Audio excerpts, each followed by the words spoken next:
Mister Vladimir পুতিনের পরিকল্পনা বাস্তবায়িত না হওয়া পর্যন্ত সম্ভবত তারা একটি ছায়াযুদ্ধ চালিয়ে যাবে ন্যাটো এবং আমেরিকার বিরুদ্ধে। মিস্টার ভ্লাদিমির পুতিন অতি সম্প্রতি হামলা জোরদার করেছে ইউক্রেনের অভ্যন্তরে ভয়াবহ হামলার পাশাপাশি সে আরও কিছু বিশেষ হামলা চালাচ্ছে, যেগুলো সম্পর্কে আপনাদের আজকে একটু বলার চেষ্টা করব। বন্ধুরা, এই বিশেষ বোমাগুলো হয় এমন যে তাদের কাছে অতি বিধ্বংসী বা বাংকার ব্লাস্টার কিছু বোমা রয়েছে। এগুলো সাধারণত মার্কিন যুক্তরাষ্ট্রের যে সকল বাংকার ব্লাস্টার বোমা রয়েছে তার থেকে একটু ভিন্ন। তবে মার্কিন যুক্তরাষ্ট্রের কাছে যে সকল বাংকার ব্লাস্টার বোমা, এগুলো মূলত বিভিন্ন বড় ধরনের বাংকার, বিশেষ করে পাথুরে বাংকার এবং অনেক পুরু বাংকার ভেদ করে মাটির অভ্যন্তরে আঘাত আনে।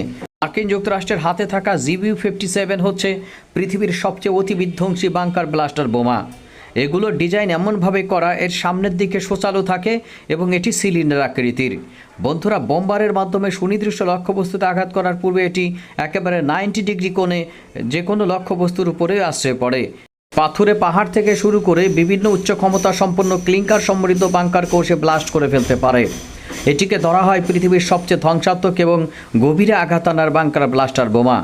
আর রাশিয়ার কাছে কিছু বাংকার ব্লাস্টার বোমা রয়েছে, এগুলোর ডিজাইন আবার ভিন্ন, এগুলোর ব্যবহার বিধিও আবার ভিন্ন। অর্থাৎ কখনো কোনো সময় বিভিন্ন একটি ইউনিট উড়িয়ে দিতে এটি ব্যবহার করা হয়।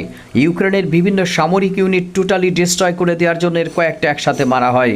অর্থাৎ দেখা গেল কয়েকটা বিল্ডিং রয়েছে, বিল্ডিংয়ের অভ্যন্তরে তাদের বড় কাঠামো রয়েছে। এই বিল্ডিং উড়িয়ে দেওয়ার ক্ষেত্রে ফ্যাবের জুড়ি মেলা ভার। বন্ধুরা, ফ্যাবের ডিজাইন এমন, এটি মাটি খুঁড়ে ভেতরে প্রবেশ করে না, এটি উপরিভাগকে ডিস্ট্রয় করে মাটির সমতল বানিয়ে ফেলে।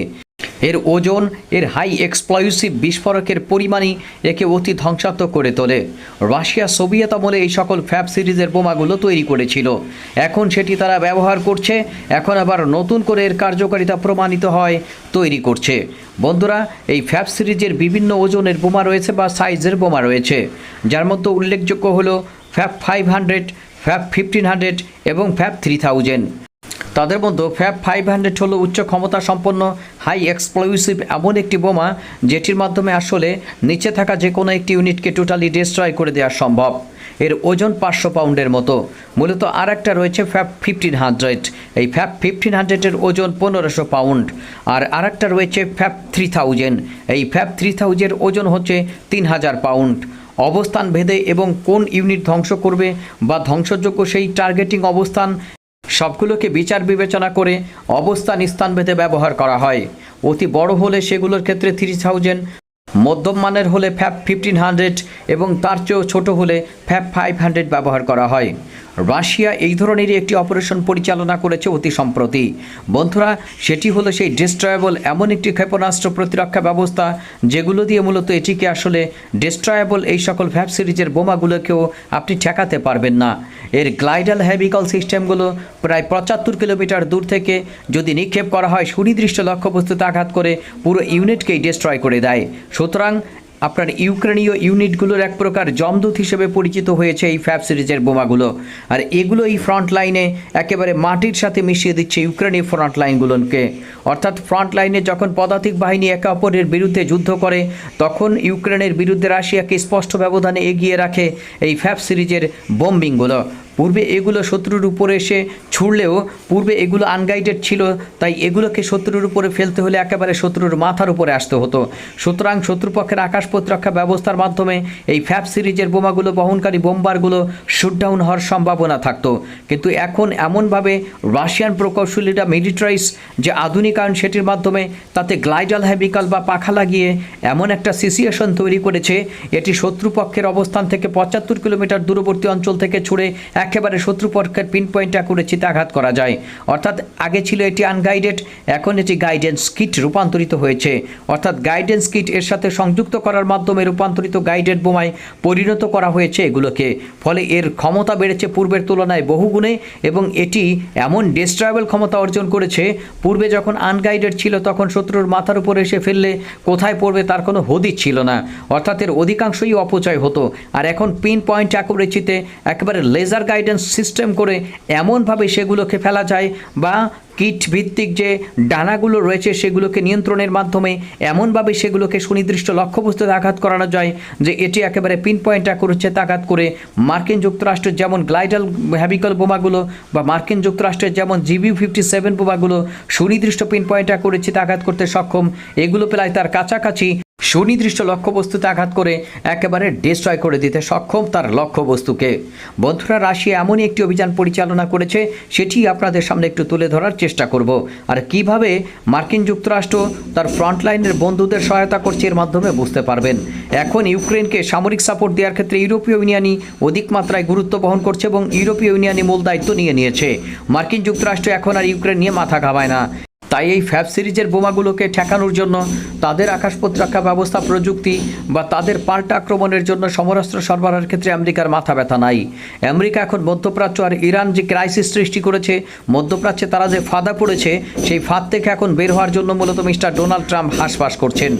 শুধুমাত্র মিস্টার ডোনাল্ড ট্রাম্প নয়, পুরো আমেরিকা এবং মার্কিন যুক্তরাষ্ট্রের যে সামরিক বাহিনী রয়েছে তারাই মূলত এখন মধ্যপ্রাচ্যের ইরান যুদ্ধ থেকে সরে যাওয়ার উপায় খুঁজছে। অর্থাৎ এখানে তারা ট্র্যাপে পড়েছে, আর এই ট্র্যাপ থেকে ছোটার জন্য তারা কতটা গুরুত্বপূর্ণভাবে এখান থেকে সরে যাওয়ার চেষ্টা করছে আমরা পূর্ববর্তী ভিডিওগুলোতে আপনাদের সাথে শেয়ার করার চেষ্টা করেছি। বন্ধুরা, মূল কাহিনীতে ফিরে আসি। রাশিয়া রবিবার দাবি করেছে যে তাদের বাহিনী দোনেক্সের দেপ্রোপোলিয়া এলাকায় ফ্যাব 500 উচ্চ ক্ষমতা সম্পন্ন আকাশ থেকে নিক্ষেপণযোগ্য বোমা ব্যবহার করে ইউক্রেনের ন্যাশনাল গার্ডের একটি ড্রোন কমান্ড পোস্ট একেবারে টোটালি ডিস্ট্রয় করে দিয়েছে।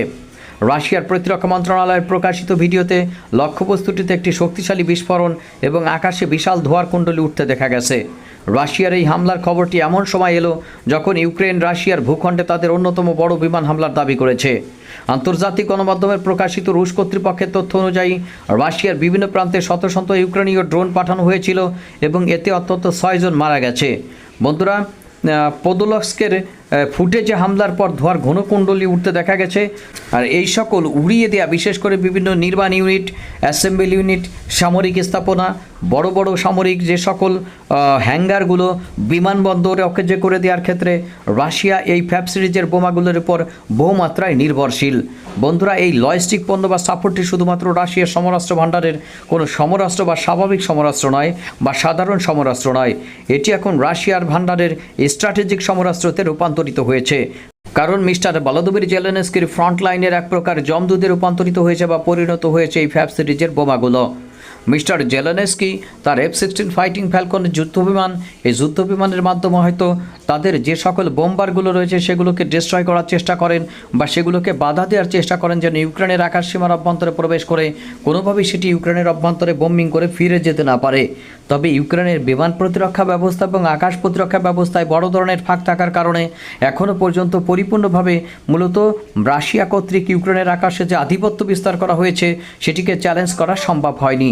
অর্থাৎ ইউক্রেনকে যদি এই সকল ফ্যাব সিরিজের বোমাগুলো এবং তাদের ধ্বংসযোগ্য আপনার বন্ধ করতে হয়, অবশ্যই আকাশ প্রতিরক্ষা ব্যবস্থা বলেন বা বিমান প্রতিরক্ষা ব্যবস্থা বলেন, তার মাধ্যমে রাশিয়াকে এই বোমবারগুলোকে বাধা দেওয়ার ক্ষমতা অর্জন করতে হবে। অর্থাৎ রাশিয়ার এই বোমবারগুলো বাধা দেওয়ার ক্ষমতা অর্জন করলে ইউক্রেন কেবলমাত্র ফ্যাব সিরিজের বোমাগুলোর ধ্বংসাত্মক আঘাত থেকে আপাতত রক্ষা পেতে পারে। কারণ এগুলোই মূলত ইউক্রেনকে ফ্রন্ট লাইনে পরাজিত করতে বাধ্য করেছে। কারণ ফ্রন্ট লাইনে তাদের যে সকল সেনা এবং অগ্রবর্তী বাহিনী মোতায়েন থাকে সেই সকল সেনা এবং অগ্রবর্তী বাহিনীগুলোকে পুরোপুরি অ্যাবলিশ করে দেওয়ার জন্য রাশিয়া মূলত নির্ভর করে এই ফ্যাব সিরিজের বোমাগুলোর উপরে। সুতরাং পদাতিক বাহিনীর ক্ষেত্রে রাশিয়া প্রতিনিয়ত যে সাফল্য লাভ করছে এবং আস্তে আস্তে ইউক্রেনের ভূমি দখল করছে, সেক্ষেত্রে অত্যন্ত গুরুত্বপূর্ণ ভূমিকা পালন করছে সোভিয়েত আমলে নির্মিত এবং সর্বশেষ এই যুদ্ধকালীন সময়ে আধুনিকায়নকৃত এই সকলের বোমাগুলো। সুতরাং সময়ের ব্যবধানে কোনটি যে আপনার কাজে লাগবে আপনি বুঝতেই পারবেন না। এখন যেহেতু ইরান আত্মঘাতী ড্রোনের উপর ভর করে রাশিয়া এবং নিজেই মধ্যপ্রাচ্য থেকে শুরু করে ইউরোপ পর্যন্ত তাদের যুদ্ধের সক্ষমতা ছড়িয়ে দিয়েছে, এটি কারো কল্পনায় ছিল না। আর তাই এভাবে ফ্যাব সিরিজের বোমাগুলো যে হঠাৎ করে কাজে লেগে যাবে এবং রাশিয়ার যুদ্ধ জয়ের ক্ষেত্রে গুরুত্বপূর্ণ ভূমিকা পালন করবে, সেটি হয়তো কেউ কল্পনাও করেনি। ধন্যবাদ।